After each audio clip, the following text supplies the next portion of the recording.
Retomando aqui, gente, a palestra com interrupção, problemas na internet, muita chuva aqui em São Luís do Maranhão. Voltamos ao terceiro tópico, que era ainda a argumentação e a arte do convencimento. Bem, por que é importante eu, enquanto advogado, eu, enquanto estudioso do direito, estudar a arte do convencimento? Por que é importante fazer isso?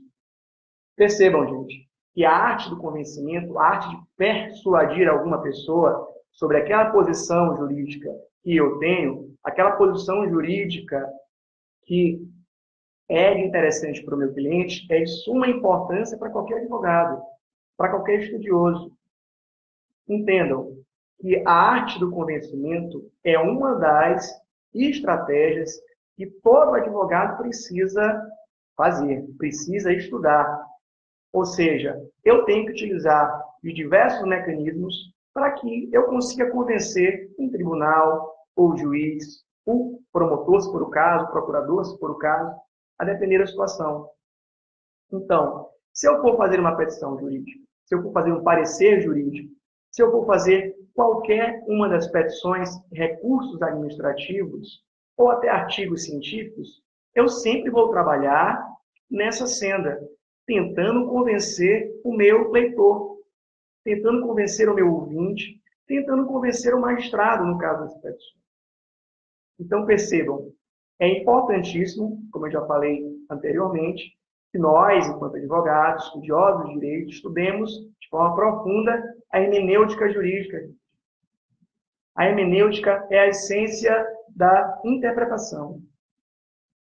E nós, enquanto advogados, estudiosos do direito, nós precisamos saber, né, de modo bastante prático, como é que funciona a hermenêutica. Seja em qual país for, seja qual o autor que você for ler, seja qual for a doutrina, se ela vai ser nacional, se ela vai ser estrangeira, não importa. Importa que você comece, a partir de agora, se ainda não o fez, a estudar, a ler hermenêutica jurídica. Percebam que o advogado que tem essa expertise, o advogado que estuda hermenêutica jurídica, ele vai conseguir trazer para o magistrado, trazer para o processo diversas visões, diversos pontos de vista que são interessantes para o cliente dele.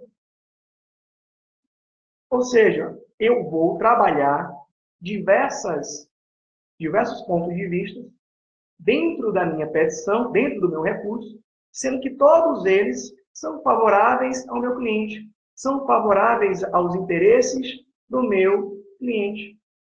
Como é que se faz isso, gente? Como é que eu trabalho a arte de convencimento? Eu já vou querendo logo fazer uma petição? Não. No primeiro momento, a gente vai estudar, vai investigar a causa que foi dada a nosso patrocínio, a causa que chegou no nosso escritório. Ou seja, ainda não se tende ainda a causa do ponto de vista de consultoria jurídica, mesmo assim, enquanto consultor jurídico, você tem que trabalhar, inclusive, a hermenêutica.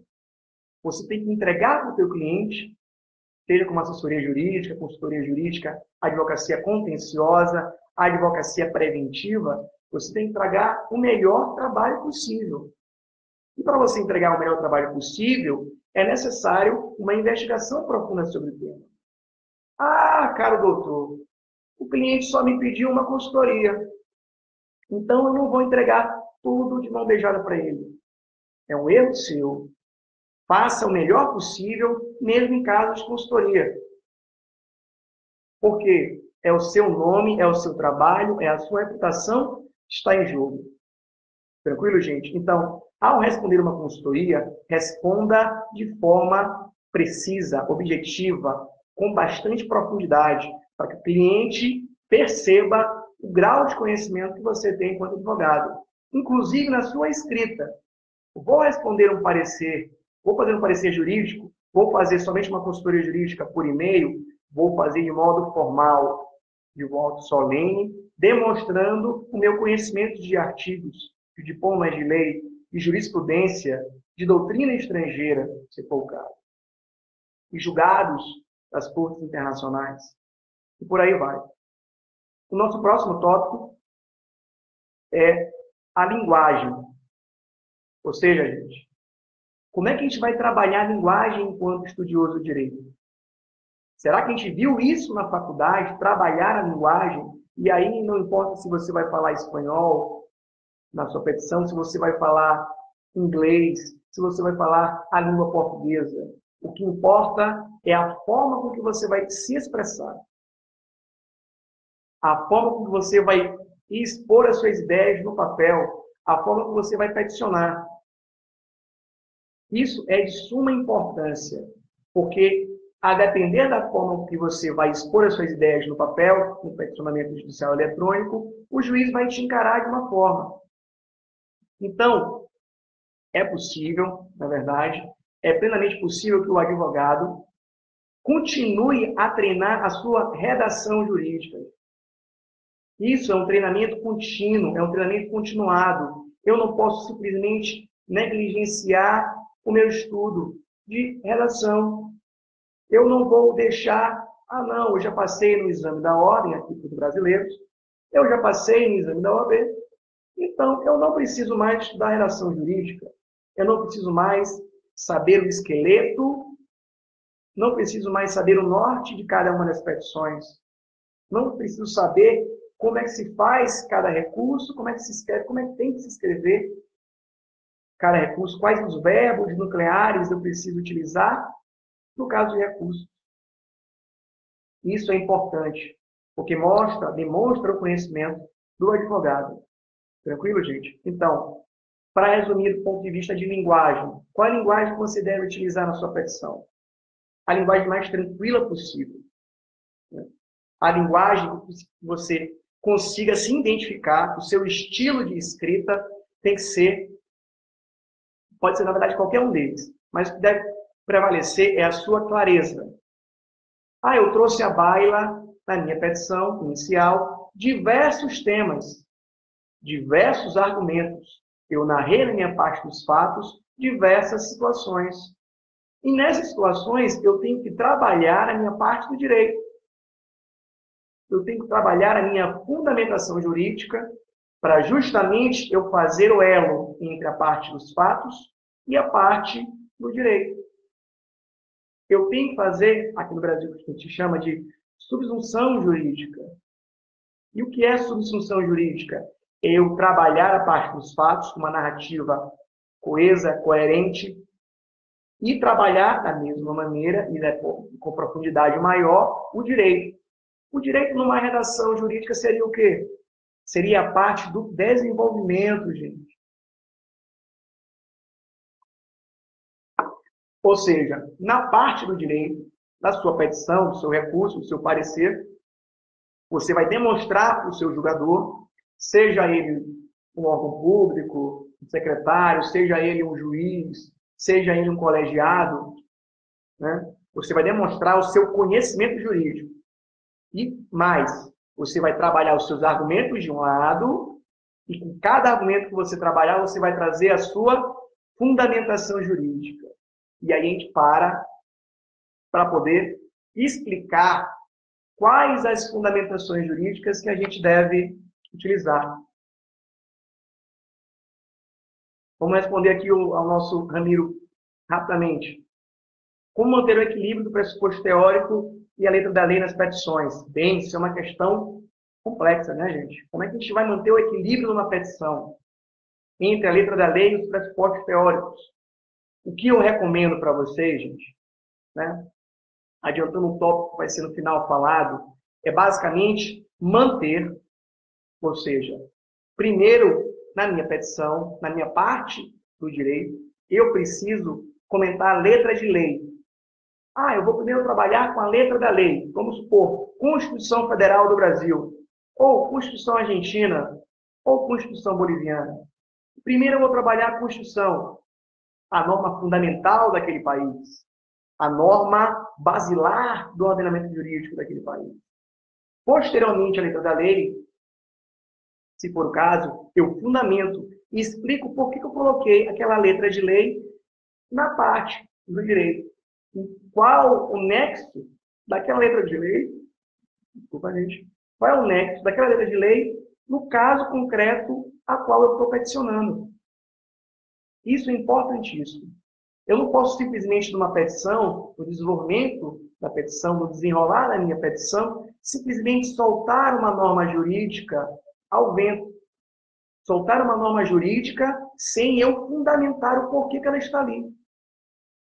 Percebam, gente, que o juiz vai analisar se por acaso você coloca uma norma jurídica, um artigo do Código Civil, um artigo do Código de Processo Civil, uma súmula ou qualquer outra norma jurídica. Se você simplesmente a joga e não explica o porquê dela estar ali, pode ser que o julgador sequer analise a norma. Então, o ideal nessa arte do convencimento é que eu coloque um argumento, coloque 2, 3 argumentos, mas eu explique o porquê que eles estão ali. Se eu estou colocando o artigo 5º da Constituição Federal Brasileira, eu tenho que explicar por que o artigo 5º está na minha petição. Por que o artigo 5º condiz com a causa, com o interesse do meu cliente. Exemplo, se o meu cliente sofreu um dano moral, um dano material, eu posso colocar o artigo 5º, eu posso colocar de forma no Código Civil, porque lá, tanto no Código Civil quanto na Constituição Federal do Brasil, existe inciso no artigo 5º e também artigos de formas legais no Código Civil que falam exatamente disso. E eu tenho como fazer esse elo entre a lei seca, a lei, o Código Seco, e os pressupostos teóricos, que eu posso, inclusive, colocar a doutrina para lhe dar mais suporte. O ideal é que o advogado, o bom escritor, ele não fundamente a petição somente com letra de lei. Ah, professor, é muito importante que a gente fundamente letra de lei.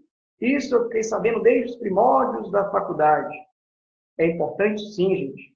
Em qualquer país que você for peticionar, é importante que você coloque a letra de lei que foi violada, por exemplo, com o caso concreto, com o caso que veio para o seu escritório. É importante. Mas também é de suma importância você explicar.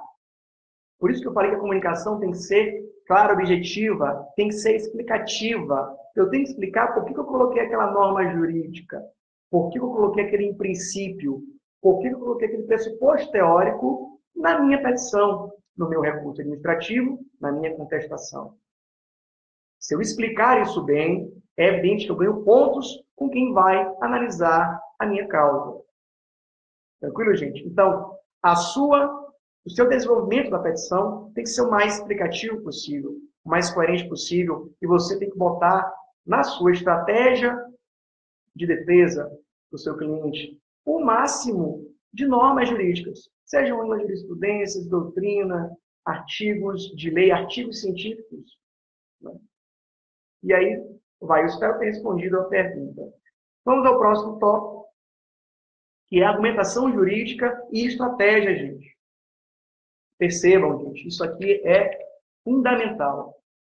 A estratégia na advocacia. Ou seja, eu preciso ser um estrategista enquanto advogado, enquanto estudioso do direito. Por quê? Eu tenho que montar o roteiro da minha petição antes de começar a fazê-la.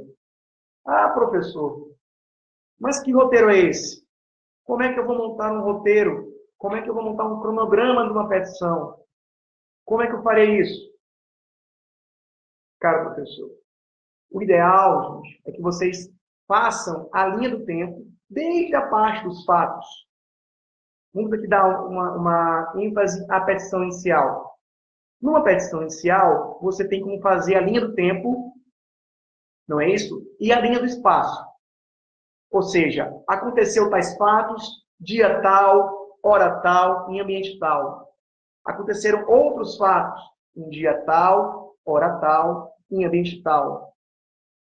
E no espaço você tem que especificar onde foi que ocorreu aquela situação. Você vai montando, você vai encadeando a sua parte dos fatos paulatinamente. Você vai colocando, organizando isso na sua mente. E de preferência façam isso no papel, o seu rascunho, né? Façam esse roteiro cronológico dos acontecimentos na parte dos fatos.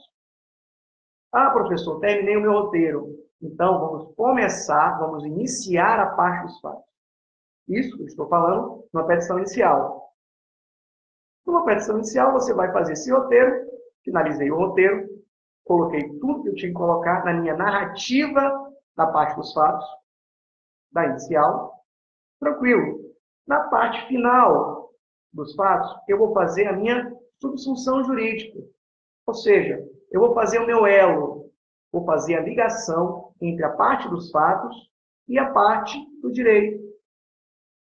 Ou seja, eu já vou elencar para o magistrado ou para um outro órgão julgador e explicar para ele que aquilo ali, ou seja, aquilo, todos os fatos que aconteceram, tem realmente a ver, tem realmente fundamentação jurídica. Eu tenho realmente um acervo probatório para comprovar aquela situação fática. Percebam, gente. Aí você já demonstra para o magistrado, já demonstra para o julgador ou para o colegiado de julgadores que não se trata de aventura jurídica. Não se trata de uma petição qualquer. Que você tem, evidentemente, o cuidado, a cautela de fazer o elo de ligação entre cada tópico da sua petição, entre cada tópico do seu recurso, entre cada tópico do seu parecer. Percebam. Ah, professor, mas será que o juiz, o secretário que vai julgar o meu recurso administrativo, o diretor da autarquia que vai analisar o meu recurso, será que ele vai prestar atenção nisso? Provavelmente sim, gente. Ele vai prestar atenção em tudo, principalmente no seu estilo e nas provas, né? Então, percebam. Assim que eu sair da parte dos fatos, eu faço esse elo, essa conexão entre os fatos e o direito. E daí, eu recomendo, né? Aí é uma recomendação, é algo que eu faço nas minhas petições iniciais, é elencar logo no início da parte do direito, no início da fundamentação jurídica, a letra de lei. Exemplo, o Código Civil, se for o caso, o Código de Processo Civil, as leis administrativas, se for o caso, a Constituição Federal. A depender do caso concreto, você vai utilizar a norma constitucional ou a norma infraconstitucional que você entenda que é cabível para aquele caso concreto. Isso é só uma dica, né? Você faz o roteiro, primeiro eu vou colocar o quê? Vou colocar a letra de lei, vou colocar um código, vou colocar a norma fundamental, que no nosso caso é a Constituição Federal do Brasil, de 1988. No caso dos outros países, os colegas que são do Paraguai, do Equador, é importante também que se cite a Constituição de cada país, se também for o caso, né? Além disso, outra estratégia que é importante a gente também falar aqui. Eu tenho que conhecer profundamente o tema ao qual eu irei peticionar. Eu tenho que comentar, que divagar, que instruir a minha petição de forma que eu demonstre o meu conhecimento sobre aquela temática. Eu tenho que demonstrar segurança na minha exposição, na minha escrita. Como é que eu demonstro segurança, gente? Escrevendo de forma tranquila, nítida, séria, né? Isso é importantíssimo. Mostrando a minha estratégia, mostrando aquilo que é importante. Ou seja, você vai traçar sua estratégia e vai, eventualmente, colocar os pontos mais importantes. Nesses pontos mais importantes, você vai aprofundar mais. Você vai investigar mais o tema, você vai fazer mais pesquisas jurídicas, você vai procurar em revistas jurídicas, você vai procurar em doutrina jurídica, e falo doutrina jurídica nacional e estrangeira.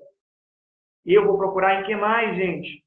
Informativos dos tribunais, jurisprudência dos tribunais nacionais, jurisprudência dos tribunais internacionais. Isso é importante. Todo tipo de fundamentação, todo o arcabouço jurídico possível é importante que o advogado utilize. Por quê? Porque você vai demonstrar o seu conhecimento técnico, a sua força enquanto advogado, né, na sua argumentação jurídica. É aí que você vai se separar e dizer, eu realmente estou me tornando um bom advogado. Isso, gente, leva tempo, né? É uma construção. A sua argumentação jurídica não será excelente, não será boa de uma hora para outra, né? A construção de uma técnica de redação jurídica, de um bom parecer, de uma boa petição, não é de um dia para o outro. Eu não vou enganar vocês, não vou enganar nenhum aluno que esteja assistindo a aula, mas é uma questão de construção. Eu já falei que devemos estudar hermenêutica, devemos estudar legislação estrangeira, devemos estudar legislação nacional, devemos conhecer o caso com a profundidade necessária. Tranquilo? E as estratégias? Vai depender de cada caso.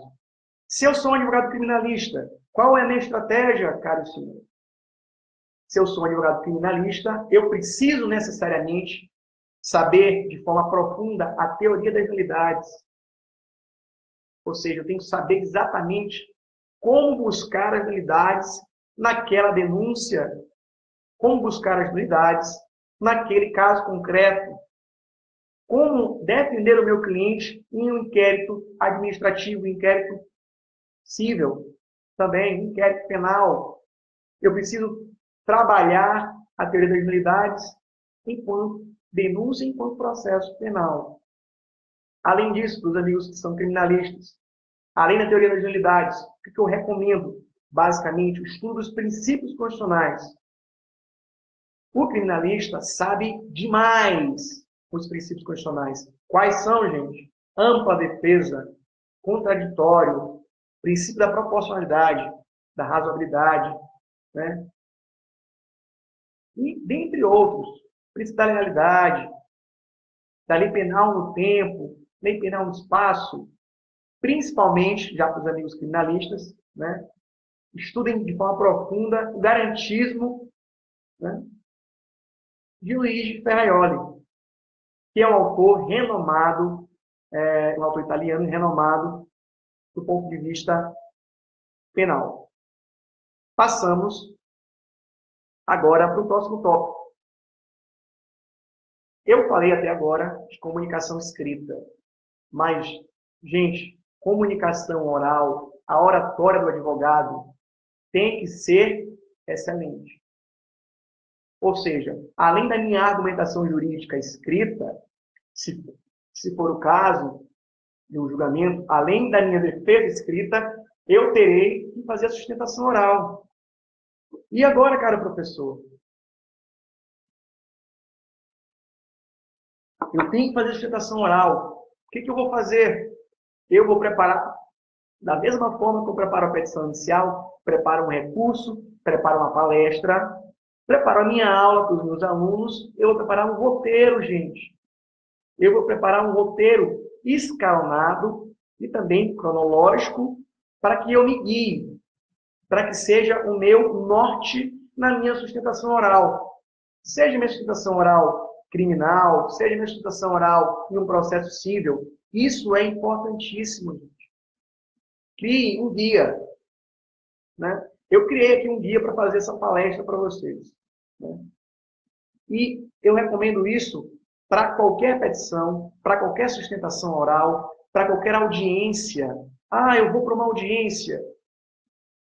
Né? Eu vou para uma audiência de instrução e julgamento, eu vou para uma audiência de julgamento, eu vou para uma audiência de custódia. Eu, advogado, eu tenho que ir para a audiência preparado. E, evidentemente, eu preciso fazer um guia. Eu tenho que seguir o meu roteiro para que eu não esqueça nada, gente. Isso é de importância inigualável. O advogado que vai para uma audiência, que vai para um julgamento, que vai fazer uma sustentação de forma preparada, é visto de forma diferente pelo julgador. Isso com propriedade. Tranquilo? Vamos para o próximo tópico, que é a habilidade de escrever, né? Eu já falei de diversos temas de comunicação, de oratória, de linguagem, de estilo da linguagem de cada advogado. Mas é importante que para que eu criar essa habilidade de escrever bem, né, eu preciso treinar. E o que eu recomendo para os nobres advogados, para os nobres estudantes, para quem está se formando na área jurídica, né, escrevam um artigo jurídico, gente. Escrevam. E para me escrever bem, para eu ser um bom redator, para que eu seja um advogado bom, eu preciso de uma boa escrita, de uma boa oratória. Para que eu adquira essa habilidade em escrever, eu preciso de um hábito. Um hábito que é de fundamental importância para a nossa vida enquanto advogado, enquanto consultor jurídico, enquanto parecerista. Eu preciso da leitura diária, gente. Ou seja, a dica para vocês, a recomendação para vocês é a leitura diária. É a leitura diária só de livros jurídicos? Não. É leitura diária ampla. Aqui mesmo no escritório eu tenho boa parte de livros jurídicos, mas eu tenho livros de diversas outras áreas da ciência. E é importantíssimo que o advogado se aprofunde em ciências humanas, em ciências sociais, porque isso vai trazer também um arcabouço importante na sua argumentação jurídica. Aí eu já falei de ciências como hermenêutica, como interpretação, e agora eu vou falar sobre psicologia jurídica, importantíssimo. É uma matéria espetacular para qualquer ramo, não só para a área criminal. Outra disciplina que também vale a pena ser lida é a sociologia jurídica. Né? Sociologia jurídica, e aí a gente aproveita para falar também de filosofia jurídica, de antropologia, de história do direito. São essas disciplinas, gente, que trazem para você também um arcabouço interessante na sua petição. Você, inclusive, pode fazer uma citação de algum desses doutrinadores de outras áreas da ciência, se for cabível na sua petição. Tranquilo? Isso vai demonstrar o conhecimento seu, inclusive em outras áreas da ciência. Ah, professor, é importante que eu saiba disso? Sim. A título de exemplo, se você for um advogado empresarial e você defende a empresa, ou defende várias empresas, é importante também que, além da área jurídica, você conheça a essência do negócio do seu cliente. Que você conheça de forma peculiar qual o negócio que o seu cliente trabalha. Qual é o negócio que o meu cliente trabalha? Até para que eu faça uma defesa, seja administrativa, seja penal, ambiental ou civil, da melhor maneira possível. Tranquilo, gente? Então, já caminhando para a parte final da nossa palestra, a gente vai trabalhar toda a fundamentação jurídica, né? Agora eu vou elencar cada uma das argumentações jurídicas que vocês têm que colocar. Exemplo, uma petição civil, uma petição inicial. O que eu preciso colocar na minha parte do direito? Eu preciso trazer os argumentos, colocar todos os argumentos pertinentes, e daí, a cada argumento que eu coloco, eu tenho que trazer o acervo probatório suficiente. Eu tenho que trazer um lastro probatório maior possível. Como é que eu faço isso? Além das provas documentais, das provas testemunhais, dos laudos periciais, se for o caso, né? Eu preciso trazer o quê, gente? Eu preciso, da minha argumentação jurídica, trazer princípios de direito, princípios gerais de direito, se for o caso. Eu tenho que trazer os diplomas legais dos códigos, seja o Código Civil, Código de Processo Penal, Código Penal, seja a Constituição Federal. Eu preciso trabalhar a lei seca, essa é a fundamentação de lei. Eu preciso trabalhar a jurisprudência. Inclusive, neste diapasão, é interessante que vocês façam um tópico para a jurisprudência sobre a temática do caso concreto. É importantíssimo que faça isso. Jurisprudência sobre o caso concreto. De quem? De tribunais nacionais, tribunais estrangeiros, informativos de tribunais, né? Doutrina é também importante, gente. A doutrina fundamenta, ela te dá base, ela te dá sustentação para aquele teu argumento. Ah, professor, mas a minha argumentação ela não é posição dominante na doutrina. Procure e investigue aquele doutrinador que está coaduno, que está na mesma senda que a sua estratégia de defesa. Procure aquele doutrinador que está na mesma consonância, na mesma coerência, na mesma coesão que você. Tranquilo? Então, para que eu escreva bem, para que eu seja um bom redator, eu preciso de hábito. Qual é o primeiro hábito que eu preciso ter? Eu preciso ter o hábito da leitura. Né? Leitura de quê? Leitura de livros clássicos, leitura de psicologia, de direito, de livros de redação jurídica, de tudo aquilo, de todo aquele arcabouço de livros, de revistas, que me trazem esse know-how para que eu escreva bem. E escrever bem é uma das funções primordiais da nossa advocacia. O advogado deve escrever bem. Né? E para isso, uma construção. Ou seja, eu não quero, nesta palestra, dizer que é fácil. Que é fácil escrever. Vocês vão construir a sua argumentação jurídica. Isso requer treinamento contínuo. Por isso, tornem isso um hábito.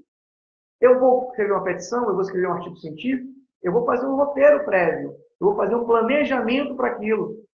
Eu vou fazer um planejamento estratégico para aquela minha petição dar certo. Para que, ao final do processo, eu tenha uma sentença favorável ao meu cliente. Planejamento na advocacia, planejamento estratégico, as estratégias possíveis, né, são essenciais em qualquer petição, em qualquer parecer jurídico, em qualquer ação.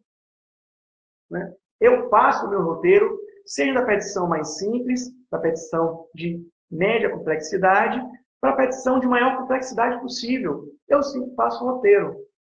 Gente, aqui eu faço uma observação de forma bastante sintética. Nós, humanos, temos a capacidade de aprender de forma rápida. Mas, infelizmente, temos capacidade também de esquecer de forma rápida. Por isso, é melhor que se faça um rascunho da petição, posteriormente se faça uma correção do ponto de vista jurídico, do ponto de vista gramatical, do ponto de vista ortográfico, a depender da sua língua. Né? Ou seja, a petição do advogado, ela precisa ser também boa do ponto de vista gramatical, boa do ponto de vista ortográfico, sem erros de gramática, sem erros de ortografia. Seja em qual língua for, se é inglês, se é a língua portuguesa, se é a língua espanhola. Né? O importante é que vocês tenham essa cautela e esse cuidado com a língua. Porque isso também é visto pelos tribunais, é visto pelos julgadores. Né? Para finalizar, né, eu vou colocar aqui as perguntas que são chaves, gente, para qualquer petição, para qualquer recurso, para qualquer parecer que eu vou fazer. Não importa qual o tema, se é direito administrativo, se é direito registral imobiliário, se é direito agrário, né? Se é um conflito agrário, não importa o tema, se é um direito penal, o que eu preciso fazer no meu rascunho logo, para que eu faça uma petição boa. Percebam, gente, eu preciso fazer as perguntas-chave. São elas: o que? Eu preciso perguntar no meu rascunho o que eu vou escrever, o que está acontecendo, quais são as situações. Eu preciso me perguntar por que eu estou escrevendo aquilo. Eu tenho que saber a essência da situação, daquele caso fático, daquele caso concreto. Eu tenho que saber a essência. Eu tenho que saber onde foi que aconteceu aquela situação. Onde foi que aconteceu aquele caso? Eu tenho que saber o quando. Quando foi que aconteceu aquele caso? Quando foi que aconteceu aquele crime? Quando foi que aconteceu aquele dano moral, aquela violação ao dano moral, aquela violação ao Código Civil? Eu tenho que saber o como. E, principalmente, gente, eu tenho que saber o porquê. E também o para quê, qual a finalidade. Então, como eu vou fazer um rascunho, antes de iniciar a petição, no meu planejamento de petição, no meu roteiro da petição, eu vou perguntar o que, porquê, onde, quando, como, para quê. Isso é extraordinário. Então, essa a minha fala. Espero que tenham esclarecido tudo. E aguardo a minha próxima oportunidade para falar para vocês. Tranquilo? Um abraço a todos, boa noite e até logo.